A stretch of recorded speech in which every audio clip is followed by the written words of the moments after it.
The midnight crash. John was jolted awake by the sound of an explosion. His room lit up with an eerie blue glow that danced across the walls. Heart pounding, he sat up in bed, unsure if he had dreamed it. The clock on his nightstand read 12:03 a.m. A faint humming noise caught his attention. It was coming from the backyard. Grabbing his flashlight, he crept out of bed, his curiosity overpowering his fear. The night was quiet except for the rustling of leaves in the cool breeze. As John stepped onto the lawn, the faint scent of burned metal filled the air. His garden was a mess. A section of his neatly planted flowers had been obliterated, replaced by a shallow crater. In the middle of the crater was something he couldn't believe.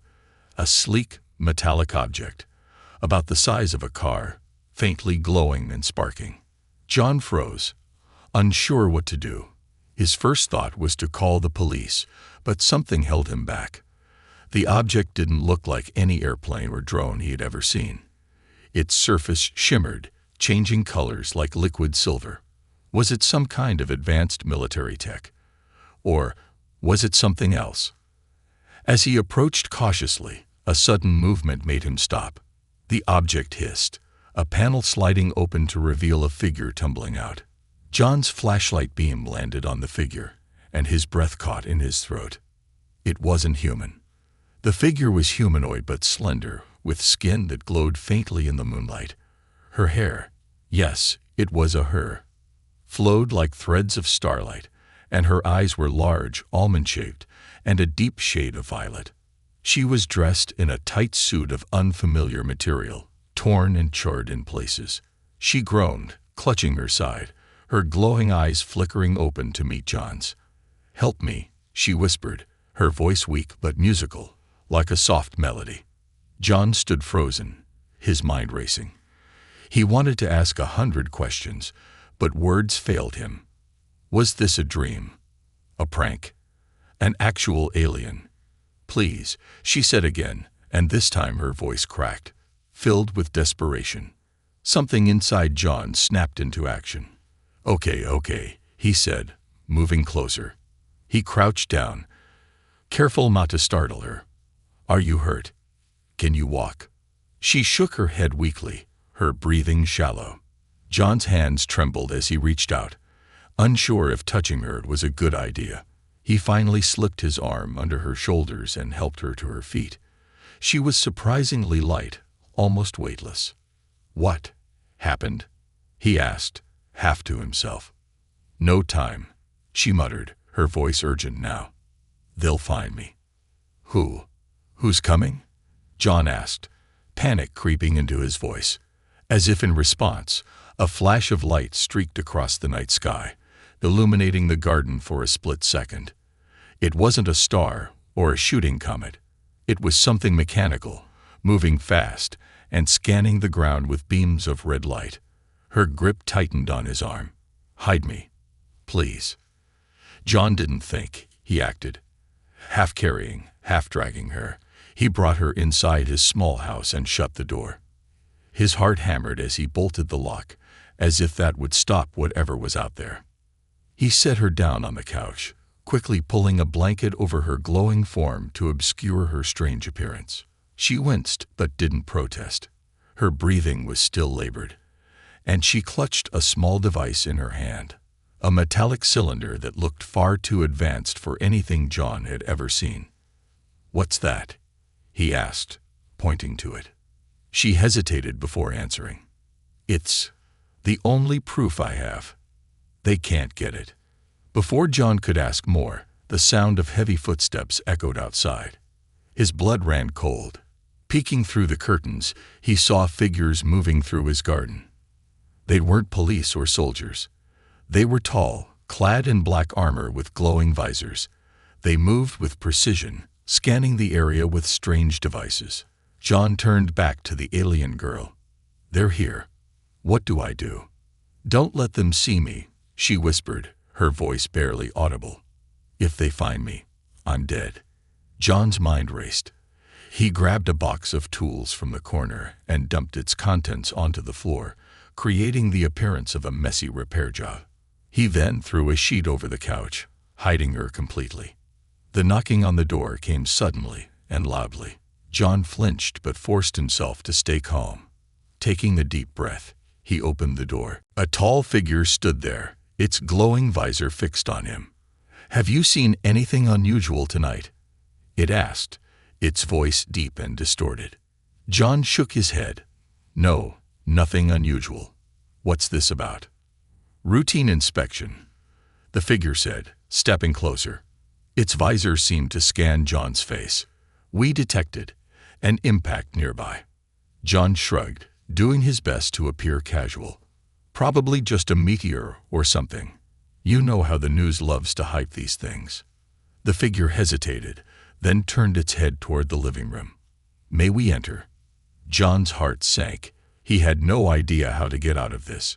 "Sure," he said, stepping aside, his palms sweaty. As the figure entered, he glanced at the couch, praying she wouldn't make a sound. The alien girl stayed silent, and John held his breath.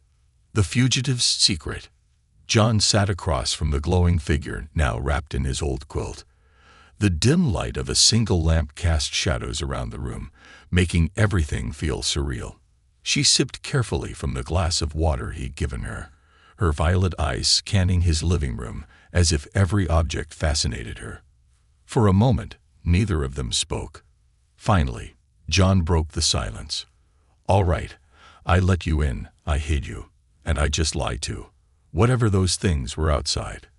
I think I deserve some answers." The alien girl set the glass down with trembling hands, her expression a mix of exhaustion and fear. "My name is Leora," she began, her voice soft but firm. "And I'm not supposed to be here." "No kidding," John muttered, folding his arms. "You crash into my backyard, nearly get me killed with those armored goons outside, and I'm just supposed to. What? Pretend this is normal." "I didn't mean to involve you," Leora said quickly. "I had no choice. My ship was damaged. They shot me down." "Who are they?" John asked, leaning forward. "And why are they after you?" Leora hesitated, as if weighing how much she could trust him. Then, with a sigh, she pulled out the metallic cylinder she clung to so desperately. It hummed softly in her hands. "They're hunters," she said, "hired by my own people. I'm a fugitive." John's eyes widened. "A fugitive? What did you do?" Her glowing eyes met his, and for the first time, he saw a flicker of vulnerability. "I didn't do anything," she said, her voice cracking. "I was framed. My father was a diplomat, a high-ranking one. He uncovered a conspiracy involving some of the most powerful leaders on my planet. Before he could expose them, they eliminated him and blamed it on me." John blinked, trying to process her words. "So, you're telling me you were some kind of alien whistleblower?" Leora nodded. "If I can survive long enough to present the evidence stored in this device, I can prove my innocence. But if they catch me..." Her voice trailed off, and she gripped the cylinder tighter. John scratched his head, pacing the room. "This is insane," he muttered. "I'm a regular guy, okay. I work a 9 to 5, I water my plants, and now you're telling me I'm hiding a fugitive alien princess or something." "Not a princess," Leora corrected, her lips curling into a faint smile despite her dire situation. "Just someone who trusted the wrong people." Before John could respond, a sudden beeping sound filled the room. Leora's eyes widened as she looked down at the cylinder in her hands. "They're tracking us," she whispered. "The device, it's emitting a signal." John's stomach dropped. "What? Why didn't you say anything sooner?" "I didn't know," Leora said, panic creeping into her voice. "The damage from the crash must have activated it. They'll be here any minute." John ran to the window and peered outside. The yard was still for now, but he knew it wouldn't stay that way. His thoughts raced. "All right, we need to move. Is there a way to shut that thing off?" "I can try," Leora said, her fingers working furiously on the device. "But I need time." "Time we don't have," John muttered, grabbing his car keys from the counter. Come on. If they're tracking this place, we need to get as far away as possible. Leora hesitated. Why are you helping me? She asked, her voice soft. John paused, looking at her. Honestly, I don't know. Maybe because I'm already in this mess, and leaving you here feels wrong. Now let's go. She nodded, and together they hurried to the garage. John's old pickup truck was hardly a spaceship, but it would have to do. As they climbed in, the night sky lit up again with those ominous red searchlights. Hold on tight, John said, starting the engine. The truck roared to life, and they sped down the dirt road, leaving the house behind. Leora worked feverishly on the cylinder, her glowing fingers moving with impossible speed. John kept glancing at her, wondering what he'd gotten himself into. A sudden explosion in the distance made them both jump. Looking in the rearview mirror, John saw a small drone hovering above his house. It unleashed a beam of light, and in seconds, his home was nothing but a smoldering pile of rubble. Your house, Leora began, her voice filled with guilt. It's fine, John said through gritted teeth, though his chest ached at the sight. Just focus on shutting that thing off. For the next 10 minutes, they drove in tense silence. Leora finally let out a relieved sigh. I've disabled the signal, she said. At least for now. Good, John said, his knuckles white, as he gripped the steering wheel. But they're not going to stop, are they? No, Leora admitted, but neither will I. John glanced at her glowing form, sitting in his passenger seat like a being from another world, which of course she was. He didn't understand why, but something inside him told him he couldn't abandon her now. Not after everything he'd seen. Then I guess we better come up with a plan, he said, determination settling in his voice. Leora's violet eyes sparkled. Thank you, she said quietly. As they drove into the unknown, John couldn't help but wonder if this was the start of something far bigger than he'd ever imagined. Trust tested. The pickup truck skidded to a halt on the gravel road, dust clouding the air as John killed the headlights. They had driven far enough into the wilderness to escape for now, but John knew it wouldn't last. He stepped out, scanning the dense forest around them, and motioned for Leora to follow. We'll camp here for the night, he said, grabbing a flashlight and his old camping gear from the truck bed. It's remote enough, and we need to rest. Leora climbed out of the truck, clutching the metallic cylinder to her chest. Her glow had dimmed, a sign of her exhaustion. You trust this place to keep us safe? She asked, her tone skeptical but calm. Not really, John admitted, but it's better than being out in the open. The forest felt alive, with every rustle of leaves and distant howl adding to John's tension. He worked quickly to set up a small tent while Leora stood guard, her sharp eyes scanning the tree line. As they settled into their makeshift camp, John lit a small fire to keep the chill away. Leora sat across from him, her otherworldly presence more pronounced in the flickering light. She held the cylinder tightly, her face troubled. All right, John said, breaking the silence. What's the next step? We can't keep running without a plan. Leora hesitated, then spoke. The device. It's more than just proof of my innocence. It's a key. A key? John asked, raising an eyebrow. To what? To a safe haven, she explained. It contains coordinates to a hidden station left by my father. He built it as a contingency, a place where no one could find me. If we get there, I can access the data I need to expose the conspiracy. John leaned back, processing her words. And I'm guessing it's not as simple as punching in the coordinates and hitting the road. Of course not, Leora said with a faint smile. The device is damaged, and even if I repair it, the station's defenses will only recognize someone with my genetic signature. We'll have to avoid detection the entire way. John exhaled slowly. Fantastic. Just another casual Tuesday. Before they could continue, a sharp snapping sound echoed through the forest. Both of them froze. John grabbed a piece of firewood instinctively, while Leora rose, her eyes glowing faintly in the darkness. Stay here, John whispered, moving toward the noise. Leora frowned. "I'm not letting you go alone." "I'll be fine," he insisted. "Just keep the fire low and be ready to run." Reluctantly, she nodded, crouching near the fire and gripping the cylinder like a lifeline. John crept into the shadows, his heart pounding with each step. The flashlight beam danced across the undergrowth, revealing nothing but trees and rocks. He was about to turn back when he saw it, a small mechanical drone hovering silently above the forest floor. "Crap," he muttered under his breath. The drone's red light blinked twice, as if scanning, and then it let out a high-pitched whir. Without thinking, John hurled the firewood at it, striking it dead center. Sparks flew as the drone crashed to the ground, its metal frame crumpling. He barely had time to feel relief before a second whirring noise filled the air. This time, it wasn't just a drone. 3 figures emerged from the trees, their sleek black armor glinting under the faint moonlight.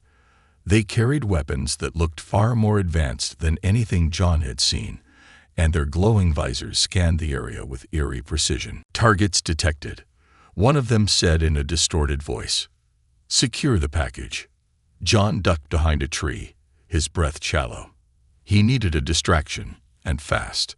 Suddenly, a bright beam of light shot from the camp. Leora stood near the fire, her hand outstretched, a strange orb of energy crackling between her fingers. She launched it toward the nearest figure, and the impact sent them flying into a tree.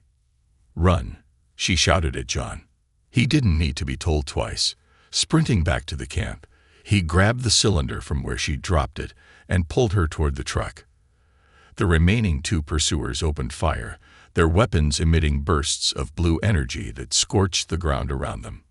"Get in," John yelled, throwing open the truck door. Leora climbed in as John started the engine. The tires spun in the dirt before finding traction, and they sped away, the forest blurring past them. One of the armored figures fired a grappling line that latched onto the truck bed, but Leora acted fast. She leaned out of the window, her glowing hands forming another orb. With a precise throw, she severed the line, sending their pursuer tumbling into the dirt. As they reached the highway, John glanced at her, his knuckles white on the steering wheel. "That was insane," he said, his voice shaking. "It's not over," Leora replied grimly. "They won't stop until they have this device, and me." John gritted his teeth. "Then we better make sure they don't." Leora looked at him, her expression softening despite the chaos. "Thank you," she said quietly, "for not giving up on me." He gave a short laugh. "Yeah, well, I'm starting to think I don't have much of a choice." As they disappeared into the night, the weight of what lay ahead settled over them. The hunters were relentless, the journey dangerous, but John knew one thing for sure: he couldn't turn back now. The enemy revealed. The hum of the truck's engine was the only sound as they sped down the deserted highway. John's hands gripped the steering wheel tightly, his eyes darting between the road and the rearview mirror. The sky behind them was eerily dark, but John couldn't shake the feeling that something, or someone, was closing in. "How much further until we're safe?" John asked, his voice tense. Leora sat with the metallic cylinder on her lap, her glowing fingers tracing its surface as though searching for answers. "There's no such thing as safe, not while they're still hunting me," she said softly. "But we're closer to understanding who's behind this." John frowned. "What do you mean?" Leora tilted the cylinder, revealing a hidden compartment. With a sharp twist, the device emitted a faint hum, projecting a holographic map into the air. "This," she said, pointing to a blinking marker on the map, "is a hidden relay station. If we can reach it, we might find logs from my father's final transmissions." "That's a lot of mites," John muttered, glancing back at the map. "And what happens if this thing is a trap?" Leora's glowing violet eyes met his. "Then we fight." Before John could respond, the truck's radio crackled to life. A distorted voice, alien yet coldly familiar, filled the cabin. "Fugitive Leora, surrender immediately. Resistance is futile." John's heart skipped a beat. What the hell is that? Lyora's expression hardened. They're not just hunting us anymore. They're broadcasting. What does that mean? John asked, panic creeping into his voice. It means they're desperate, Lyora said, her voice calm but firm. They want to scare us into making a mistake. The radio crackled again. You are surrounded. Surrender the device, and your life will be spared. John glanced out the window, his stomach sinking. Bright lights appeared on the horizon, steadily approaching. They weren't headlights. They were drones, hundreds of them, their glowing red eyes scanning the landscape. This is bad, John muttered. Really bad. Lyora leaned forward, her hands glowing, as she activated the cylinder again. A sharp beam of light shot into the night sky, and the map flickered, zooming in on their current location. There's an abandoned power plant a few miles from here, she said. If we can get there, I can use the station's energy grid to disrupt their signals. And what happens when they show up? John asked. Lyora gave him a grim smile. We make them regret it. The power plant loomed like a forgotten giant on the edge of the highway. Rusted towers and crumbling walls cast long shadows under the pale moonlight. John parked the truck near an overgrown loading dock, killing the engine to avoid drawing attention. Are you sure about this? He asked as they stepped out. No, Lyora admitted, her eyes scanning the dark structure. But it's our best shot. Inside, the plant was a maze of rusted machinery and broken walkways. The air was thick with the smell of decay, and every step echoed unnervingly. Lyora led the way, her glowing form lighting up the darkness like a living torch. Here, she said, stopping at a console covered in dust and cobwebs. She placed the cylinder into a slot on the console, and the machine whirred to life, its screens flickering with alien symbols. John stood watch, his ears straining for any sound that didn't belong. How long is this going to take? As long as it takes, Lyora said, her fingers flying over the console's controls. Keep an eye out. The sound of metal scraping against concrete made John spin around. A shadow moved in the darkness, and his pulse quickened. Lyora. We might have company. She didn't look up. Stall them. Stall them, John hissed. With what? A motivational speech. Before she could answer, a low, distorted voice echoed through the plant. You've run far enough. Fugitive. The hunt ends here. From the shadows emerged three figures clad in the same sleek black armor as before. Their glowing visors and advanced weapons made John's stomach churn. The leader raised a hand, signaling the others to spread out. John raised his hands in mock surrender. Hey, let's talk about this, he said, trying to sound braver than he felt. No need to start shooting. The leader tilted its head. You're irrelevant. Step aside. Yeah, I'd love to, John said, stepping sideways to block their view of Lyora. But see, I've kind of got this thing about letting people get murdered. Bad habit, I know. The leader raised its weapon, the barrel glowing ominously. Move, human, or die. Before the leader could fire, a burst of light erupted from Lyora's position. The console emitted a high-pitched whine, and the hunters faltered, their visors flickering as if disrupted. That's our cue, John shouted, grabbing a wrench from the floor and hurling it at the nearest hunter. It struck the figure's helmet with a satisfying clang, buying Lyora enough time to finish. Done, Lyora yelled, pulling the cylinder from the console. The power surged, sending a wave of energy through the plant. The hunters' suits sparked and smoked as their systems overloaded. Lyora grabbed John's arm, and together, they sprinted toward the exit. As they reached the truck, John glanced back at the power plant. The hunters were down but not out, and he knew it wouldn't be long before they recovered.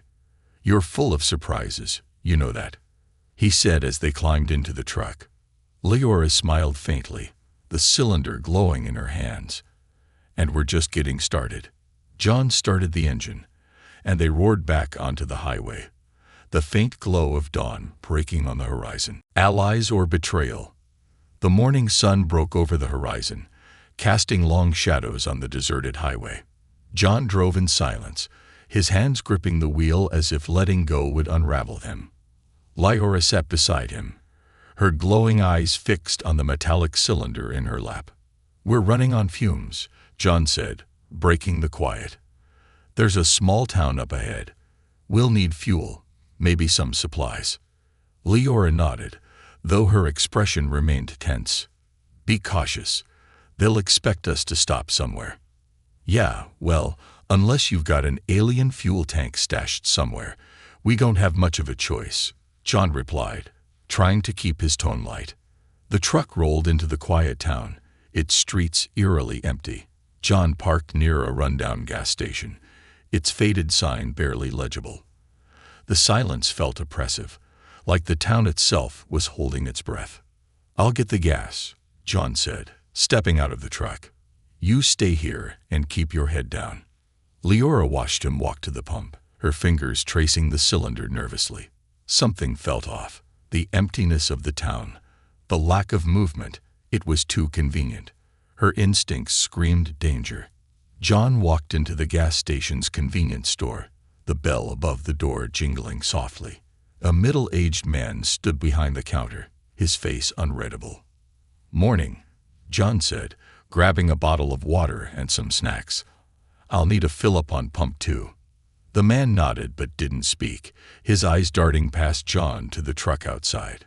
John noticed the man's hand tremble slightly as he reached for the register. "Something wrong?" John asked, narrowing his eyes. Before the man could answer, the sound of boots on pavement echoed from outside. John spun around to see 3 figures in black armor approaching the truck. His stomach dropped. "Damn it," he muttered, dropping the snacks and bolting out the door. Lyora had already seen them. She clutched the cylinder tightly, her glowing eyes narrowing. The hunters moved with precision, their weapons raised, but she wasn't going down without a fight. As the first hunter reached for the truck door, Lyora threw it open with enough force to knock him back. Her hands glowed as she conjured a pulse of energy, hurling it at the second hunter. The blast sent him flying into a parked car, the impact shattering its windows. The third hunter raised his weapon, but before he could fire, John appeared, a wrench in hand. With a shout, he swung it into the hunter's arm, knocking the weapon loose. "Get in the truck," John yelled, grabbing Lyora's arm. She hesitated, her eyes scanning the street. More hunters were emerging from the shadows, their armor glinting in the sunlight. "There are too many," she said, her voice tight. "We won't make it." John gritted his teeth. "We don't have a choice." Before they could move, a blinding light filled the street. The hunters froze, their visors flickering as a new figure stepped forward. This one wasn't clad in black armor. Instead, he wore a long, flowing cloak of deep blue, and his face was visible, humanoid, with sharp features and piercing golden eyes. "Stand down," the figure commanded, his voice smooth and authoritative. The hunters hesitated, their weapons lowering slightly. Lyora's eyes widened. "Taver," she whispered, her voice laced with a mix of relief and suspicion. "You know this guy?" John asked, still gripping the wrench. Lyora nodded slowly. "He's one of my father's closest allies, or at least he was." Taver approached, his golden eyes locked on Lyora. "You've led them on quite the chase," he said, his tone calm but firm. "You've made it this far, but it's time to end this. Come with me." John stepped in front of Lyora. "Not a chance, buddy. How do we know you're not working with them?" Taver's gaze shifted to John, his expression unreadable. "Because if I were, you'd already be dead." Lyora placed a hand on John's shoulder, her eyes still fixed on Taver.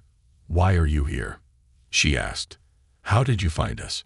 Taver's lips curved into a faint smile. "I've been tracking you since the crash. I knew you'd come this way. I'm here to help." "Help?" John snorted. "You've got a funny way of showing it." Taver ignored him, his attention solely on Lyora. "The hunters won't stop, not until they have the device. But there's a way to end this. Let me take you to the station. Leora hesitated. And why should I trust you? Because I'm the only one who can get you there alive, Tavor said simply. But the choice is yours. The street was eerily quiet, the hunters still standing at attention, as if waiting for Tavor's signal. Leora glanced at John, uncertainty etched on her face. What do you think? She asked him. John frowned, his gut screaming that something wasn't right, but they were outnumbered and out of options. I think, he said carefully, we don't have much of a choice. Tavor extended his hand to Leora. Then let's go. Time is running out. As she reached for his hand, John couldn't shake the feeling that they were walking into a trap. The final stand. The old cargo shuttle rattled as it descended, its engines groaning under the strain. John gripped the edge of his seat, his knuckles white, as the small crew of rebels prepared for what felt like a suicide mission. The cargo bay was dimly lit, filled with crates of unfamiliar tech and weapons. Leora stood at the front, her glowing figure casting an ethereal light. She was no longer the frightened fugitive John had met in his garden. Now she looked like a warrior, her violet eyes burning with determination. In her hands, she clutched the metallic cylinder that had caused so much chaos, a key to uncovering the truth and dismantling the conspiracy. Tavor sat across from John, his golden eyes calm, almost detached. John still didn't trust him, but they needed his help to access the hidden station and broadcast Leora's evidence. Are we sure this is the right move? John asked, breaking the tense silence. It's the only move, Leora replied without looking back. The station will recognize my genetic signature. If we don't act now, everything my father died for will be lost. Tavor leaned forward, his voice low and steady. The hunters will be waiting. They know we're coming. We'll need to hold them off long enough for Leora to access the station's core. John shook his head. Great. So we're just the distractions while she does all the work. You wanted to help, Tavor said, a faint smirk playing on his lips. Now's your chance. Before John could respond, the shuttle jerked violently, throwing him against the wall. A warning light flashed on the console, and the pilot's voice crackled over the intercom. Incoming hostiles. Multiple signatures closing in fast. Leora steadied herself, her expression hardening. They're here. The shuttle landed with a bone-jarring thud on the station's exterior platform. The crew scrambled to unload, their movements quick and practiced. John grabbed a weapon from one of the crates, feeling its unfamiliar weight in his hands. Stay close, Tavor said, checking his own weapon. You're no good to us if you get yourself killed. Thanks for the pep talk, John muttered, following him out of the shuttle. The station loomed above them, a massive structure of sleek metal and glowing panels. Its design was alien yet eerily beautiful, like something pulled from a dream. But there was no time to admire it. The sound of engines roared in the distance as enemy dropships closed in. They're deploying hunters, someone shouted. Leora turned to John and Tavor. You two with me. We need to get to the core. The rest of you, hold the platform. A wave of hunters descended from the dropships, their black armor glinting under the station's artificial lights. The rebels opened fire, their weapons lighting up the platform with bursts of energy. John ducked behind a crate, his heart pounding as beams of blue light shot past him. This is insane, he yelled over the chaos. Welcome to the fight, Tavor said, pulling him to his feet. Now move. They followed Leora into the station, the sound of gunfire fading as the heavy doors sealed behind them. The interior was vast and labyrinthine, its walls lined with glowing conduits that pulsed like veins. Leora led the way, her familiarity with the station evident. This way, she said, her voice steady despite the tension. As they neared the core, a loud clanging noise echoed through the corridor. John stopped, his grip tightening on his weapon. What was that? Hunters, Tavor said grimly. They're breaching the station. Leora didn't hesitate. We're close. Keep moving. They reached the core chamber, a towering cylindrical room filled with spinning rings of light. At its center was a console surrounded by a shimmering energy field. Lyora stepped forward, her hands glowing as she began to interface with the console. "Hurry," John urged, his eyes darting to the entrance. The door burst open, and a squad of hunters stormed in. Tavor opened fire, his shots precise and deadly, but the hunters were relentless. John joined in, his aim shaky but effective enough to slow their advance. "How much longer?" Tavor shouted. "Almost there," Lyora replied, her voice strained. The console emitted a series of high-pitched beats as the cylinder sensed with the core. Data began to stream across the holographic display, the truth of the conspiracy unfolding before their eyes. A hunter lunged at John, knocking his weapon from his hands. He stumbled back, raising his arms defensively. Before the hunter could strike, Tavor intervened, driving a blade into its chest. "Focus, human," Tavor barked. John grabbed his weapon and fired at another approaching hunter. "I'm trying." Lyora's voice rang out over the chaos. "I've got it." The core emitted a blinding pulse of light, sending a shockwave through the chamber. The hunters staggered, their systems disrupted. The station's defenses activated, targeting the remaining enemies with precision lasers. Lyora turned to John and Tavor, her expression triumphant but weary. "The data is uploading. The galaxy will know the truth." Tavor nodded. "Then let's make sure you live to see it." The three of them fought their way back to the shuttle, the station's automated defenses buying them precious time. As they boarded, the remaining rebels cheered, their voices filled with relief and hope. John collapsed into his seat, his chest heaving. "That was the craziest thing I've ever done." Lyora smiled faintly. "It's not over yet." As the shuttle lifted off, John looked out the window, watching the station fade into the distance. For the first time, he felt a glimmer of hope, but he knew their fight was far from finished. Redemption and farewell. The shuttle docked at a neutral spaceport hidden deep within a nebula, its battered hull a testament to the battle they had just survived. John stepped out onto the platform, his muscles aching and his nerves frayed. Around him, the rebel crew moved swiftly, unloading supplies and tending to the wounded, but his eyes were on Lyora. She stood near the edge of the platform, the metallic cylinder in her hands glowing faintly. The light of the nebula reflected in her violet eyes, giving her an otherworldly beauty. For a moment, John hesitated, unsure how to approach her. Everything they had been through felt like a blur. His quiet life had been shattered, replaced by danger, chaos, and a purpose he hadn't known he needed. "You should rest," he said finally, stepping beside her. Lyora turned to him, her expression softer than he had ever seen it. "I will, but not yet." John sighed, leaning on the railing. "So the galaxy knows the truth now. What happens next?" "The broadcast was only the beginning," Lyora said. "The evidence has exposed the corruption within my government, but it will take time for the people to act. The hunters may be defeated, but there will be others who want to silence me." John frowned. "So you're saying this fight isn't over?" Lyora shook her head. "No, but I'm not alone anymore." For the first time, John saw a glimmer of hope in her eyes. It was a small victory, but it meant everything. He wanted to tell her to stay, to let someone else fight the battles ahead.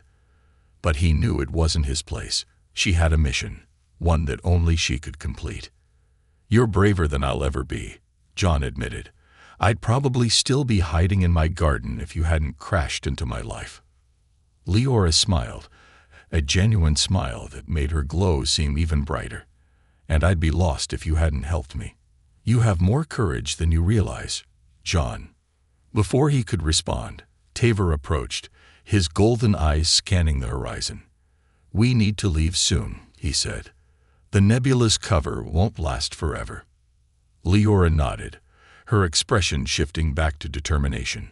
"I'm ready." John felt a lump in his throat as he watched her prepare to leave.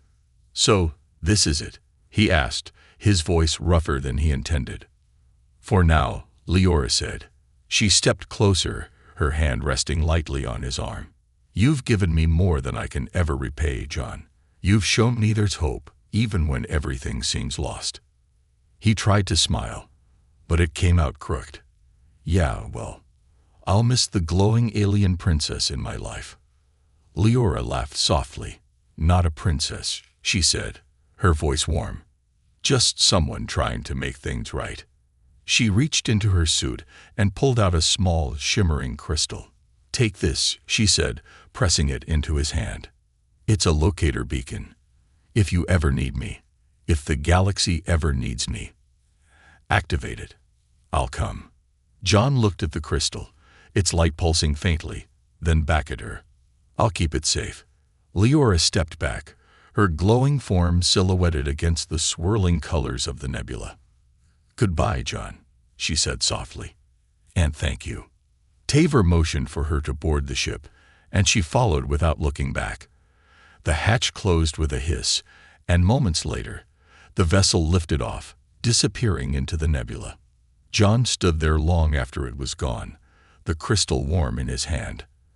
The galaxy was vast and full of dangers, but for the first time, he felt like he had a place in it. As he turned to leave the platform, he couldn't help but smile. Life would never be the same, but maybe that wasn't such a bad thing.